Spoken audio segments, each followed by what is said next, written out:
Hey garden friends, I wanted today to talk about passalong plants and what makes them so special.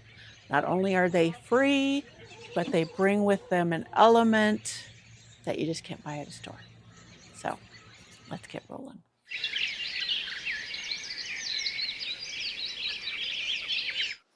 So what are passalong plants? Passalong plants are those garden treasures that friends, family, acquaintances, fellow gardeners, neighbors, they share with you because not only do they thrive in their gardens, but they absolutely love them and they want to share the joy. So let's talk about some of my favorite passalong plants that I have in my garden. And we'll talk about what makes them so special. Well, the first one I want to mention is a rose. I call it my Grandpa Newt rose because it was in my paternal grandparents' farmyard. It was next to their well house. You could see it from the back porch where my grandfather often sat and hung out. It was the cool area during the heat of the day. I'd watch the chickens peck the ground of the lawn. And this rose, especially when it was in full bloom, he would boast on it or just say, "Isn't that the prettiest thing you've ever seen?" Now, come to find out, my grandfather had picked it up, and he was not a romantic soul whatsoever that I knew of. But he had bought it and thought it was so pretty, and he bought it for my grandmother. He planted it out by the well house so that she could see it from the kitchen window as she did the dishes from the meals. And he absolutely loved it too. And it always blooms so beautifully. They live down in San Joaquin Valley, which is like heaven for roses, and it bloomed so well. When we had to sell their home, he had passed, my grandmother had Alzheimer's, and we needed to sell the house. I made sure that my husband dug that rose up for me. Grandma had other roses, but that one for sure I knew I was taking with me. The root mass was so huge, my husband broke 3 shovel handles before he finally got it out of the ground. Now for me, it's not as rambunctious or as easy growing because my conditions here in the mountain are so different. It obviously loved the warmer temperatures down there, the milder winters, but still it's surviving. And I love that rose. All summer long it blooms so well. I've tried to take cuttings from them to start and I've been unsuccessful. It's one of those that's tough to start. So this year I'm going to air layer it and see. I'm going to air layer several of the canes and see if I can get one to take. But that for me is a very sentimental plant because I think of them every time and all the memories come flooding back as a kid sitting out there with Grandpa and viewing that rose. And yeah, our trips down there. We used to spend 2 weeks every summer there, and in the over Christmas break we would spend a week. So that's a sentimental plant. I have a good friend. She's old enough to be my grandmother, but she is an avid gardener. Iris, she used to hybridize irises. Her parents used to own a nursery back before the big grow houses where that supplies to nurseries now. Her parents propagated plants and sold them in their little family nursery, and that's what she grew up doing. So she had all these starts for me when she found out how much I love to garden. Her mother was an iris hybridizer. She actually has some named ones. I haven't gotten those names from her, but she gave me a bunch of heirloom irises of hers. She's given me the native phlox. It's a beautiful lavender. It's tough as nails. The native aster that comes back every year. She gave me the Jupiter's beard that I have. She gave me the red campion that I have. Now, all of these plants absolutely fill in, grow like champs. They are just stalwarts in the garden, and they were absolutely free, and I love them. And now I'm beginning to propagate the Jupiter's beard and put it around more areas. The red campion or the silene, I've got places I want to dig it up, divide it, and put in other places. So those, yeah, they're just magnificent. The phlox this year, I'm I think I can do cuttings from the phlox. So yeah, those type of things. I'm trying to think of other things. Oh, I have an iris that my cousin dug up in a farmyard in Idaho. It was an abandoned farmstead. They got permission to go and dig up the plants there. And so this one just is a beautiful specimen. From what I can gather from pictures I've seen online, that's called purple pepper or peppered purple or something like that. And yeah, it just is a champ too, and it increases readily. Now imagine out on this abandoned farmstead, it didn't get watered, didn't get fertilized. All it did to survive was just stick around. It had the winter rains, but up there it's pretty arid in the summer like it is here. You don't get a lot of rainstorms. So many of these plants that are passalong you can't get at a garden center or a nursery. Now there are some, excuse the background noise, there are some nurseries that are starting to bring in these harder to find plants or rarer varieties, and that's wonderful. These old ones, I know that a friend of mine there, she's actually trying to do something like that, and I think it's outstanding because they really are such easy to grow plants, and that's why they're still around, even though they're vintage and heirloom and whatever. And people have, excuse me, they have propagated them and kept them alive because so many of these hybrids coming onto the market, these companies, that's what they want to push because they have them patented. You can't propagate them, not just anybody can sell them. And the new varieties are beautiful and wonderful, and I do get some that I wish to have. But these older ones, which are you can propagate legally and you can pass along, are just as beautiful. And many of them are tougher. And I will give you an example. There was a newer variety of paniculata hydrangea that I bought that was supposed to be so wonderful, do so great.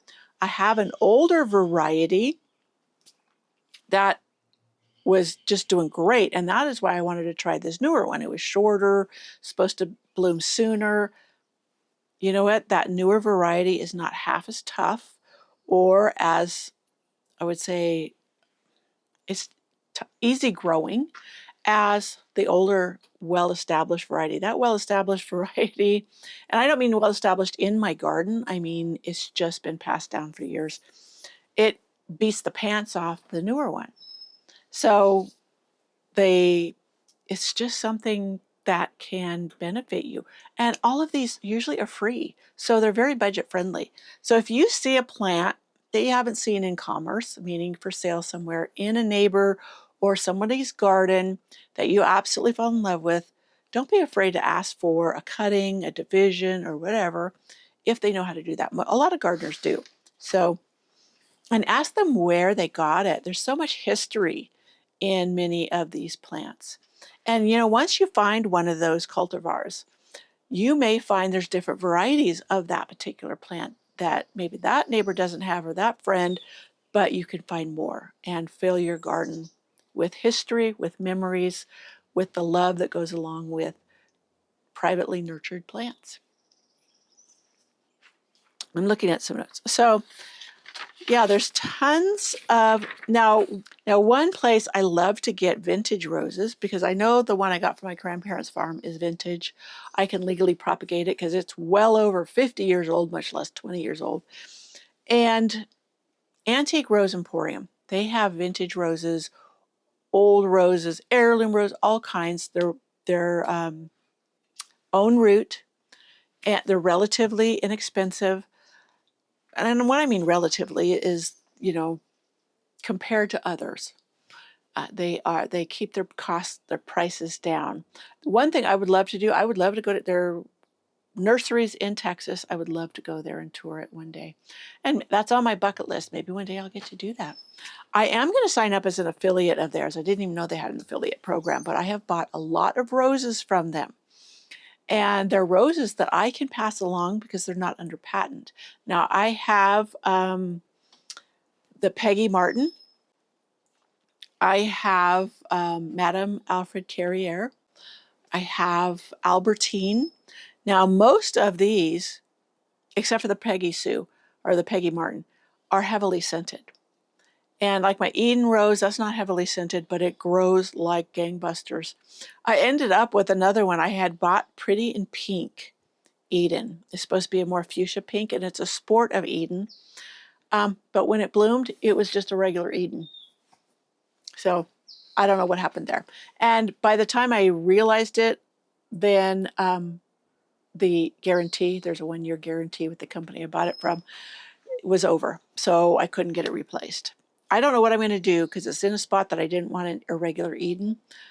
So I may dig it up, give it to a friend. I don't need another Eden, but we'll see. We'll see. Now, here's my caution. Oh yeah, the one friend, I was going to say there's a ground cover. That's a California native. Sorry, I saw something popping up in a pot. That's a California native I had never seen anywhere. I think you can probably order it online, but it's called Lipia. And it is wonderful. And that's my garden friend I told you about that gave me all these other plants. That was the iris hybridizer. Yeah, it is absolutely magnificent. And finding those little treasures that you don't just see anywhere and everywhere. And a lot of people don't even talk about them because many vloggers, YouTubers, bloggers, they talk about what is currently being marketed, and that's wonderful because you get some ideas and you see what's available right now.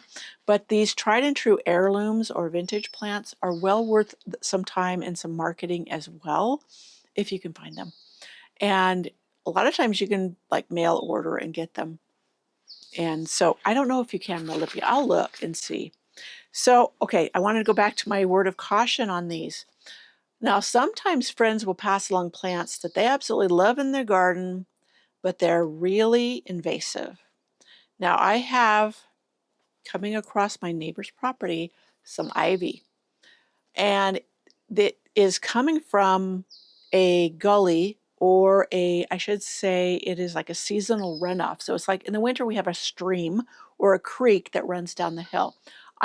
This neighborhood is on a hill. Up there is the highway. Down from the highway runs all the runoff, runs down there. Then there's a little pool that forms over here at the back end of the people's properties here. In that pool area, somebody has planted ivy.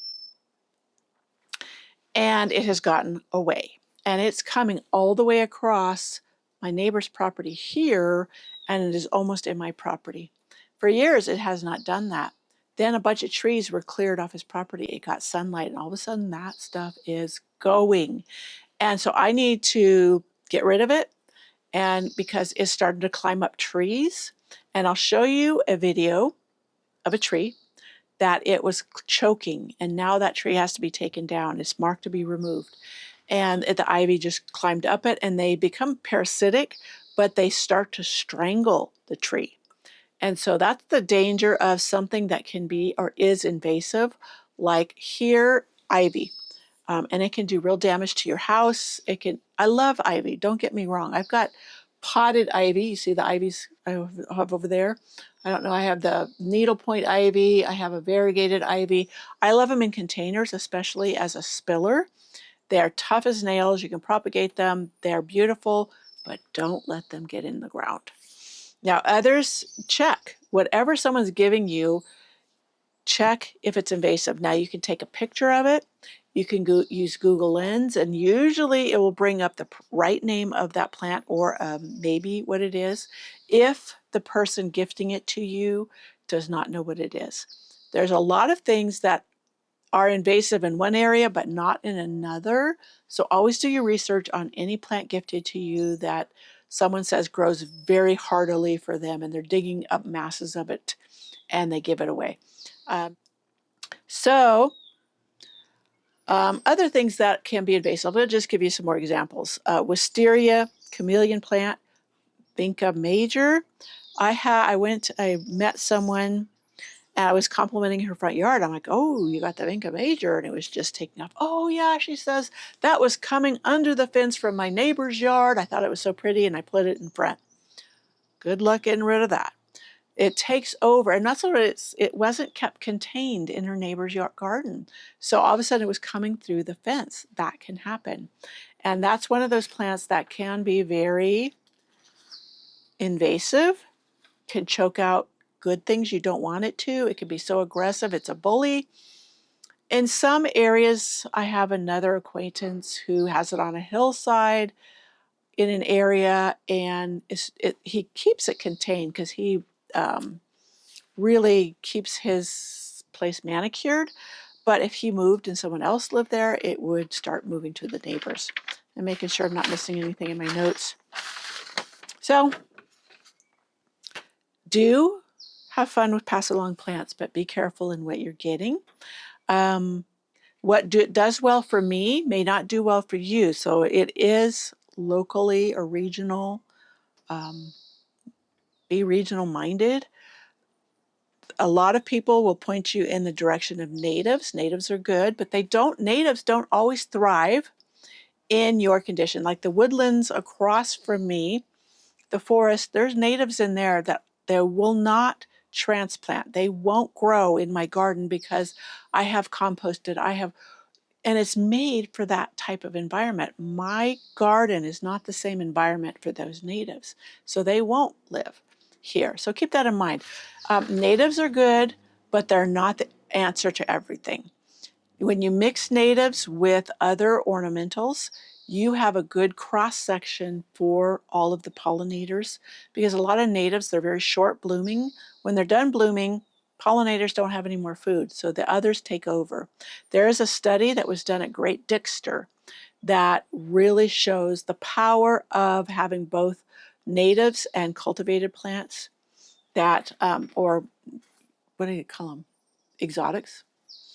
That, yeah, they extend the flowering period and therefore benefit the pollinators. So, yes, pass along plants. They have memories, they have history, they can bring to mind the family and friends or neighbors that gave them to you when you have walked by them when you are in your garden. So all of those things are beautiful, as well as they're free. So enjoy your pass along plants and make sure you keep the cautions in mind. I'll see you in my next video.